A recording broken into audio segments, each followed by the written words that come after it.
Erol Business by Rumeur Publique, le podcast qui fait découvrir les nouveaux livres des éditions Erol avec leurs auteurs. Bonjour et bienvenue dans Erol Business by Rumeur Publique. Je suis Jean-Christophe Latournerie et j'ai le plaisir aujourd'hui de recevoir Patricia Dussorbier et Philippe Le Breton au sujet de leur nouveau livre « Activez votre intelligence émotionnelle, tout pour gagner en efficacité relationnelle ». Bonjour Patricia et Philippe et merci de participer à ce podcast. Bonjour Jean-Christophe. Bonjour Jean-Christophe. Patricia, vous êtes ancienne journaliste, consultante, formatrice et coach en entreprise. Formée à l'analyse transactionnelle et à l'approche systémique, vous intervenez dans les domaines du management, du leadership et de l'intelligence émotionnelle, qui est le sujet de votre livre. Philippe, docteur en sciences économiques, vous êtes formateur et coach en management, leadership et intelligence émotionnelle. Vous accompagnez les managers et leurs équipes pour développer la cohésion et l'engagement. Vous avez déjà publié plusieurs livres aux éditions Erol, dont « Convaincre à coup sûr ».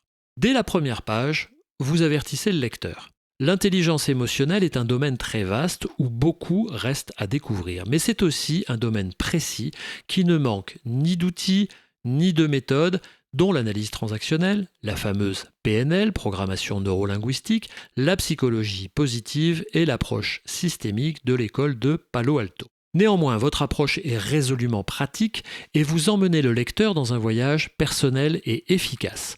L'idée fondamentale de votre livre est de transformer les émotions en alliés. Vous avez ainsi identifié et documenté 53 règles d'or qui, mises en œuvre au quotidien, aideront le lecteur à gagner en efficacité relationnelle. En 7 chapitres et moins de 200 pages très agréables à lire et un vocabulaire compréhensible par tout le monde, vous parcourez et détaillez ces 53 règles. Vos conseils sont concrets pour faciliter la mise en œuvre de ces règles. Commençons par le commencement. Reconnaissez vos émotions et avant toute chose, mettez des mots sur ces émotions.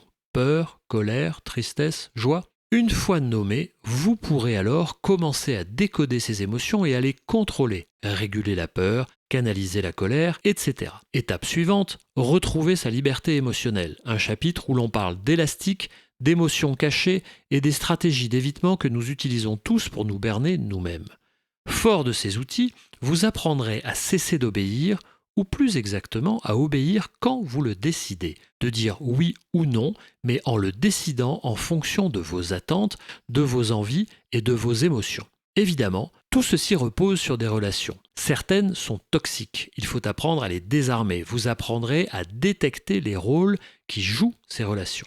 Enfin, avant de prendre véritablement le contrôle de vos émotions, vous apprendrez l'empathie. Le dernier chapitre vous livrera toutes les clés du contrôle de vos émotions au service de qui vous êtes et de ce que vous voulez faire. Un livre plein d'exemples concrets, de conseils pratiques, d'explications constructives. Chaque chapitre se conclut par un résumé. Un bain de positif et je le pense, un bain à visiter et revisiter souvent pour se souvenir et mettre en pratique une à une ces 53 règles d'or.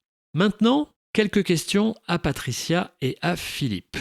Si vous aviez chacun une règle de platine à choisir parmi ces 53 règles d'or, quelle serait-elle ? Alors, s'il y avait une règle de platine parmi les 53 règles d'or, écoutez, de mon point de vue, ça serait la 24, diagnostiquer vos pathies. Une règle qui permet de repérer si dans ma communication, je fais preuve de sympathie, d'antipathie, d'apathie ou d'empathie. Et donc, de décoder le pourquoi de certaines réponses ou réactions de mon interlocuteur qui m'apparaît être en décalage, voire incompréhensible avec ce que je viens de dire. Cette règle permet aussi de mesurer à quel point parfois l'écart est grand entre mon intention et l'impact que j'ai sur l'autre. La maladresse est souvent au rendez-vous, notamment parce qu'il est fréquent de penser faire preuve de sympathie, alors qu'en réalité, nos propos font partie du registre de l'antipathie. Un exemple ? Votre meilleur collègue vous confie à quel point il est déçu de ne pas faire partie du dernier projet qui l'intéressait tant.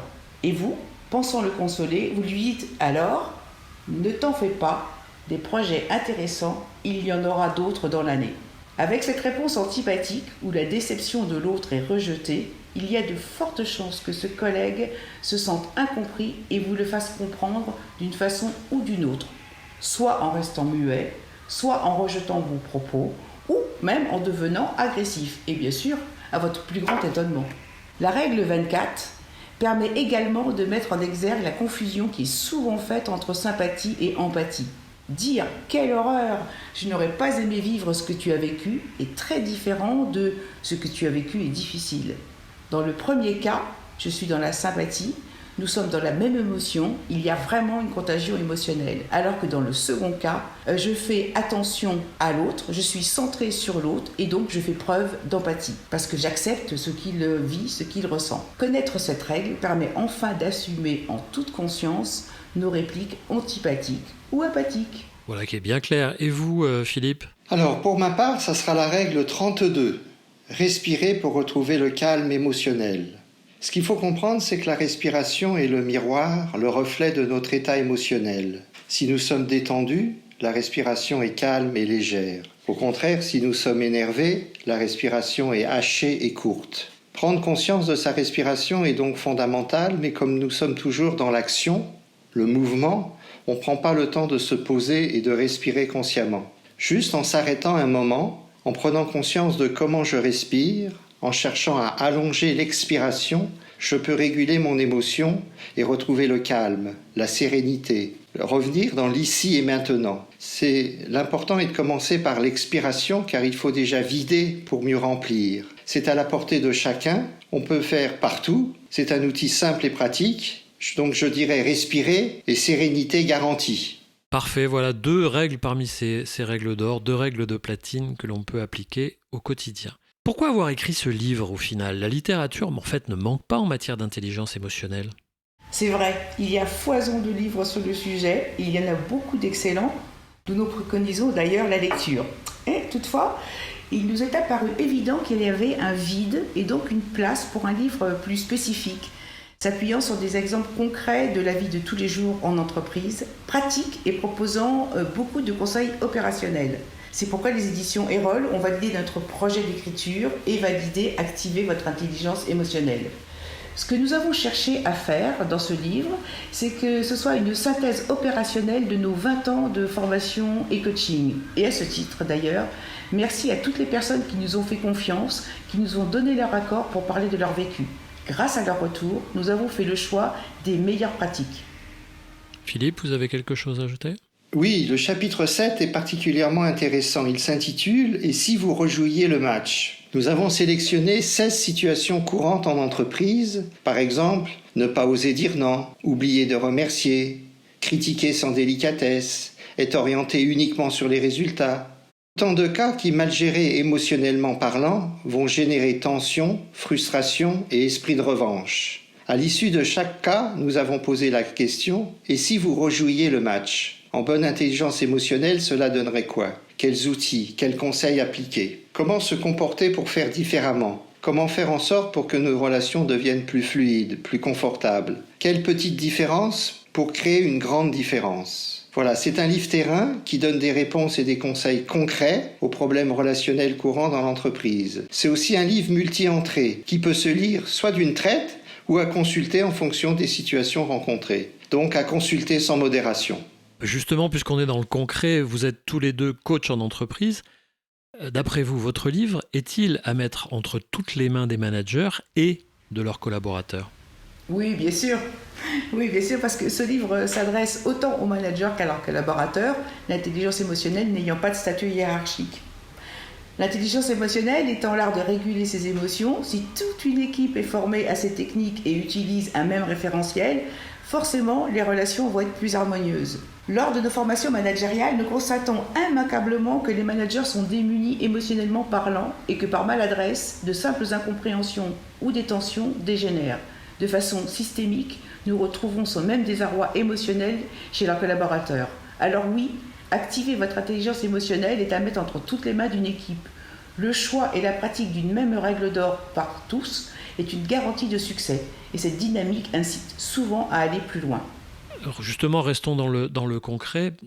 Par quoi faut-il commencer chaque jour pour gagner en efficacité relationnelle ? Alors, l'intelligence émotionnelle se compose de 4 compétences graduelles. La première est la conscience de soi, c'est-à-dire identifier et nommer ses émotions.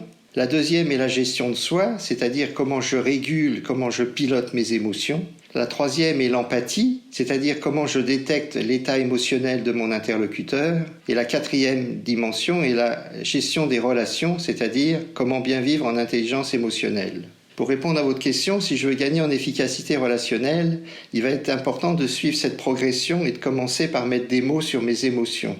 Et le meilleur outil pour faire ça est la météo interne, c'est-à-dire repérer comment je me sens, ici et maintenant, avec des termes précis. Et à ce sujet, vous trouverez, page 22, une liste qui va vous aider à préciser votre état émotionnel. Nommer ces émotions va aider à prendre du recul, à prendre de la distance, mais aussi ça va permettre de valider si vous êtes bien en phase avec ce que vous allez faire. Par exemple, vous sortez agacé d'une réunion qui vous a fait perdre votre temps et vous devez enchaîner avec un autre rendez-vous où l'écoute et le calme seront de rigueur. Si entre ces deux événements vous n'avez pas pris votre météo interne, il est fort probable que votre agacement sera visible et contagieux. A contrario, si vous aviez pris votre météo, votre température émotionnelle, cela aurait été plus facile de prendre de la distance. Vous préparez mentalement, préparez vos premiers mots avec la bonne émotion. Attention à l'action-réaction, attention à l'immédiateté. Et pour conclure, si vous aviez une 54e règle d'or, quelle serait-elle ? La 54e règle d'or serait aimer être ému, qui est plutôt un art de vivre qu'une règle. Il me reste à vous remercier. Merci Patricia Dussorbier et Philippe Le Breton. Activez votre intelligence émotionnelle aux éditions Erol. À bientôt pour un nouveau podcast Erol Business by Rumeur Publique.